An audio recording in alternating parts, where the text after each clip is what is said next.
আসসালামু আলাইকুম। আজকে আমরা দেখব মাইক্রোসফট অফিস ওয়ার্ডের পেজ লেআউটের সকল কাজ। এর আগে আমরা ইনসার্ট এবং হোম মেনুর সকল কাজ দেখেছিলাম। যারা ভিডিওগুলো মিস করেছেন তারা ডেসক্রিপশন বক্স থেকে দেখে নেবেন।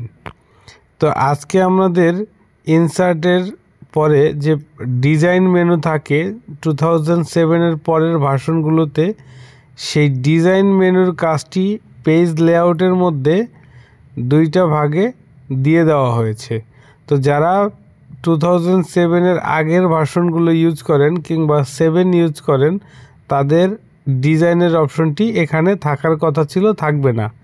তো আপনারা এই পেজ লেআউটের মধ্যেই ডিজাইনের এই দুইটা ক্যাটাগরি এখানে পেয়ে যাবেন। তো আজকে আমরা এই ভিডিওর মাধ্যমে ওয়াটারমার্ক, তারপরে হচ্ছে পেজ কালার, পেজ বর্ডার কিংবা থিমস কিভাবে ইউজ করব, এই সংক্রান্ত সকল বিষয় এই ভিডিওর মাধ্যমে দেখে নেব। তো প্রথমে থিম সিলেক্ট করলে দেখেন এই থিমসগুলো আসতেছে। এখানে থিমের উপর ক্লিক করার পরে বিভিন্ন ধরনের শেপ চলে আসবে লেখায় বা আপনার টেক্সটে, অথবা আপনি চাইলে আপনার পছন্দ করা কোনো থিমস গ্যালারিতে সেভ করা থাকলে সেখান থেকেও অ্যাড করে এখানে থিমসটা বসায় নিতে পারবেন।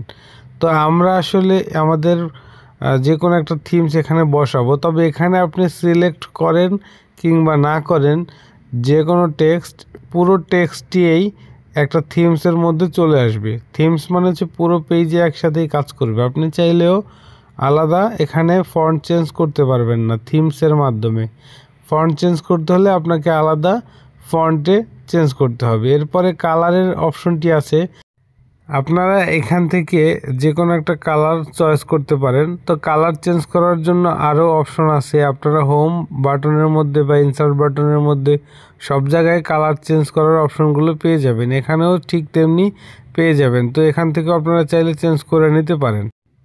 এরপরে হচ্ছে আমাদের ফন্ট। এইখান থেকে দেখেন যে কোনো একটা স্টাইল ফন্ট আপনারা পছন্দ করতে পারবেন। এখানে অনেকগুলো ফন্ট আছে, আপনাদের টেক্সটের অনেকগুলো ফন্ট আপনারা এখান থেকে চেঞ্জ করতে পারবেন। এরপর ইফেক্টেও সেম সিস্টেম।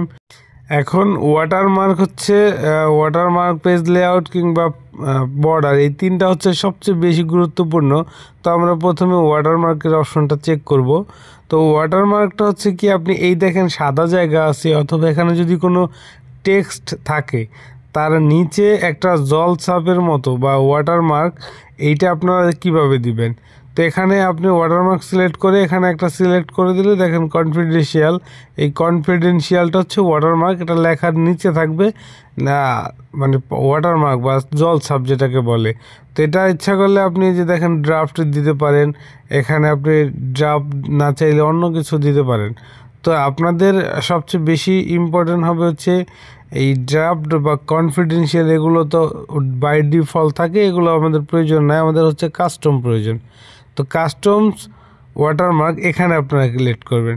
এখানে ক্লিক করার পরে দেখেন এই যে পাথ, এখানে লেখা আছে ড্রাফট। এটাকে আপনারা কেটে দিয়ে বা মুছে দিয়ে এখানে আপনারা লিখবেন আপনাদের পছন্দ অনুযায়ী যা আপনারা ওয়াটারমার্কে দিতে চান। যেমন আমি এমএমএস আলামিন লিখলাম, ওকে দিয়ে দিলাম। ওকে দেওয়ার পরে দেখেন এখানে একটা জলছাপ হয়ে গেছে এমএমএস আলামিন। এখন আমরা যত যাই কিছু লেখি এই পেজের উপরে এই ওয়াটারমার্কটা থেকে যাবে।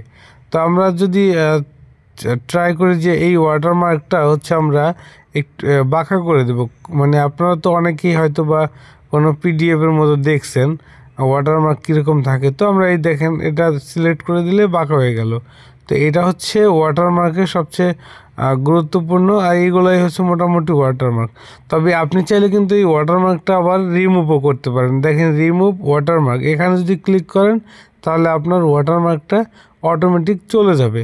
তো ওয়াটারমার্ক অ্যাড এবং রিমুভ আর কাস্টমস, আপনি কি ওয়াটারমার্ক অ্যাড করবেন, এগুলি হচ্ছে মোটামুটি কাজ। আর পেজ কালার, এটা হচ্ছে আপনার এই পুরো পেজ যেটা সাদা অংশ আছে এটা হচ্ছে কালার হয়ে যাবে। দেখেন আমরা সিলেক্ট করলাম, সিলেক্ট করার পরে দেখেন কালার চেঞ্জ হচ্ছে।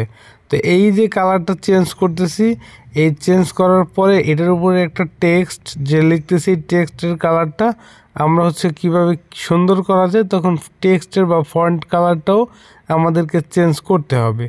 এখন দেখেন পেজ বর্ডার হচ্ছে, পেজ বর্ডারের চতুর্দিকে যে দাগটা আছে, এই দেখেন চতুর্দিকে দাগ, এইটাই হচ্ছে পেজ বর্ডার। বা আপনার লেখা যদি থাকে তখন এটা আপনারা কাস্টমাইজ করে বিভিন্ন স্টাইলে দিতে পারেন। দেখেন এখন কিন্তু একটা অন্যরকম একটা শেপ হয়েছে। আপনারা চাইলে এইগুলোর থেকে, এই দেখেন অনেকগুলো আছে, আপনাদের চাইলে যে কোনো একটা এখান থেকে চয়েস করে আপনারা এই পেজ বর্ডার দিতে পারেন। দেখেন আমি এটা সিলেক্ট করলাম, পেজ বর্ডারটা এখানে সিলেক্ট হয়ে গেছে। আপনি কিন্তু চাইলে এখান থেকে 3 দিকে বর্ডার দিবেন, একদিকে দিবেন না, বা 2 দিকে দিবেন, 2 দিকে দিবেন না, একদিকে দিবেন, 3 দিকে দিবেন না।